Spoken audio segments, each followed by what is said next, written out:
Welcome to MidLIFE Matters, where we celebrate women's wisdom and wit. I'm Georgian Lussier, your host, and I'm delighted to introduce today's guest, Dr. Mary Jane Williams, a renowned educator, advocate, and leader within the nursing community, and she has over 40 years of healthcare experience. Welcome, Mary Jane. Thank you. It's great to be here. Wonderful. Let's start with you being the chair of the Government Relation Committee of the Connecticut Nurses Association and some of the issues that you've been tackling.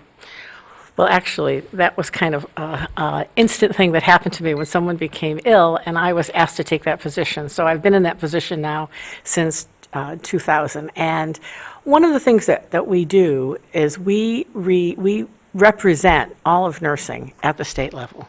And so we consider all the bills that come forward and how they not only affect nursing, but affect the health of the public. And so I'm involved during the sessions every day with what's going on at the Capitol, with what's happening with these bills that are coming forward, reading the language and making sure that the language not only protects the public, but protects the practice of nursing. We really work a lot with children's products because most people aren't aware that cancer is the second leading cause of death in children. And there is a correlation between the toxicity from the chemicals and the cancers in these children, plus all of the other issues surrounding chemicals in our environment and how they affect children. So I feel very committed that if we can't protect the next generation, then we're doing something wrong in this country. But because most people don't realize that when you're playing football or you're playing lacrosse and you're rolling on the grass, that grass is green because someone has applied pesticides. And so it's directly absorbed through your skin. And so we are pushing for the Connecticut government to push these laws through. We do policy at the federal level. So right now we're working on TSCA. TSCA is, they're trying to reform TSCA and ban chemicals that other nations have already banned through the EU.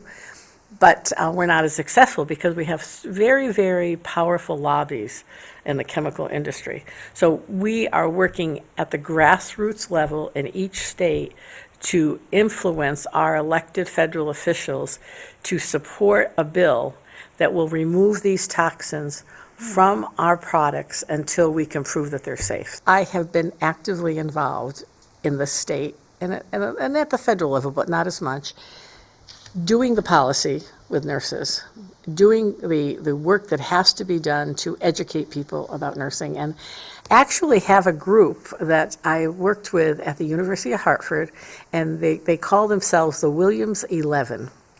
And they wrote an entire curriculum related to the environmental health.